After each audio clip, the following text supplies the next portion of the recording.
नमस्कार दोस्तों, one India मैं प्रशांत आप सभी का स्वागत करता हूं। खेलों के प्रति भारत में सरकार का क्या रवैया रहता है, इसकी गाहे बगाहे कोई ना कोई दर्दनाक कहानी सामने आ ही जाती है। ऐसा नहीं है कि सरकार इसके प्रति बिल्कुल लापरवाह है, लेकिन फिर भी तमाम सरकारी वादों के बाद भी आज भी कई अंतर्राष्ट्रीय स्तर पर भारत का नाम ऊंचा करने वाले खिलाड़ी 2 वक्त की रोटी के लिए भी संघर्ष करते नजर आते हैं। इस वीडियो में हम आपको एक ऐसी ही लड़की की कहानी बताने जा रहे हैं जिसने राष्ट्रीय और अंतर्राष्ट्रीय स्तर पर भारत का प्रतिनिधित्व किया और ढेरों मेडल जीते, पर आज दाने दाने की मोहताज है। देहरादून में भारत की पहली महिला दिव्यांग शूटर दिलराज कौर को सड़क के किनारे चिप्स, नमकीन और बिस्किट बेचते देख कठोर से कठोर व्यक्ति का भी दिल रो पड़ेगा।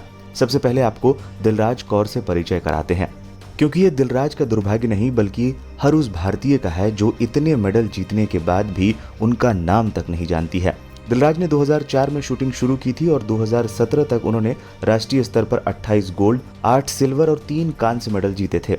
सब कुछ अच्छा चल रहा था, लेकिन अचानक से दिलराज की किस्मत ने पलटी मार दी। पहले पिता की लंबी बीमारी के बाद निधन हो गया और फिर भाई की भी मौत हो गई। उन्होंने बहुत कोशिश की कि उनकी शैक्षिक योग्यता और खेल की उपलब्धियों के आधार पर एक अदद नौकरी उन्हें मिल जाए, लेकिन उनकी बात आज तक किसी सरकार ने नहीं सुनी। मैंने 2004 में शूटिंग शुरू की थी और अभी तक मतलब 2017 तक मैंने 28 गोल्ड मेडल, 8 सिल्वर और 3 ब्रॉन्ज मेडल नेशनल लेवल पे जीते हैं। जी, इंटरनेशनली मैंने वर्ल्ड गेम्स खेले, ताइवान में, बेंगलोर में भी वर्ल्ड गेम्स हुए थे, क्रोएशिया में वर्ल्ड कप हुआ था और 2018 में एक इंटरनेशनल पैरालंपिक कमेटी का एक कोर्स हुआ था जिसमें सिर्फ पूरे कंट्री से मेरा ही सिलेक्शन हुआ था।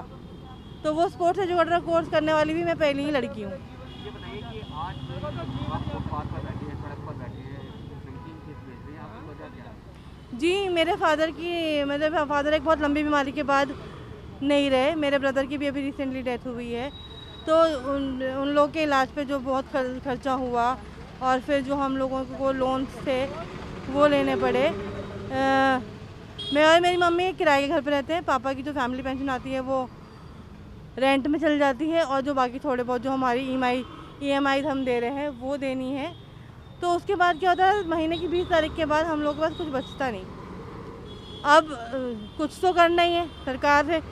इतने सालों से हम लोग, मैं हर उसमें मंच पे, हर जगह जहाँ भी मुझे बुलाया जाता है, मेरी सरकार से यही एक दरख्वास्त रही है, चाहे कोई भी सरकार थी, कि सर मेरी शैक्षिक योग्यता और जो मेरी स्पोर्ट्स में उपलब्धियां हैं उनके आधार पे मुझे जो स्पोर्ट्स पॉलिसी का प्रावधान है मुझे नौकरी दी जाए। मगर मेरी किसी ने आज तक सुनी नहीं। पिता और भाई के निधन के बाद हालात धीरे धीरे ऐसे हो गए कि मौजूदा समय में अपनी जीविका चलाने के लिए देहरादून के एक पार्क के पास चिप्स और बिस्किट बेचने को मजबूर हो गई हैं। दिलराज अपनी मां के साथ एक किराए के मकान में रहती हैं और मां की पेंशन से सिर्फ किराया ही भर पाती हैं। दिलराज की मां ने भी इस दौरान बताया कि कैसे पति के 7 साल तक बीमार रहने की वजह से उनका परिवार कर्ज में डूब गया और कितनी परेशानी में फंसा हुआ है। मेरे साथ ऐसे हादसे हो गए कि मेरे हस्बैंड भी नहीं रहे। बहुत सारे हमारे साथ और भी क्राइसिस हुए, तो जो अच्छे थे घर से, हम परिवार से, ऐसी नौबत नहीं आनी थी। अब जो भी हमने ले रखा था, जिसको देना था, 7 साल बीमार रहे, तो वो अब नौबत ये आ गई है कि बहुत मुश्किल हो जाता है हमारे लिए। भले ही मैं खुद काम करती थी, मेरे भी बैक प्रॉब्लम में मैं काम नहीं कर पा रही। जर्मनी से इसका सिलेक्शन हुआ था स्पोर्ट्स एजुकेटर, जो कि यहाँ लोगों को पता नहीं स्पोर्ट्स एजुकेटर क्या होता है। तो स्पोर्ट्स एजुकेटर का मतलब कि इसको टॉप प्रायोरिटी पे नौकरी मिलनी चाहिए, उसमें कोई खेल नीति नहीं होती, उसमें सीधी नौकरी की बात आ जाती है। क्यों नहीं नौकरी दे रहे? ये तो आप लोग आवाज़ उठा रहे हैं तो लोगों के कान खुल रहे हैं, नहीं तो ऐसे लोगों को क्यों नहीं। और ये आज हम अपनी लड़ाई जरूर लड़ रहे हैं, साथ में औरों की भी लड़ाई है ना। ये सिर्फ दिलराज कौर की कहानी नहीं है, ऐसी कई दिलराज हैं जो अपने हुनर से देश और राज्य का मान तो ऊंचा करती हैं, लेकिन सरकारी उपेक्षाओं के आगे वो प्रतिभा दम तोड़ देती है। फिलहाल के लिए इस वीडियो में इतना ही। तमाम अपडेट्स के लिए बने रहें वन इंडिया के साथ।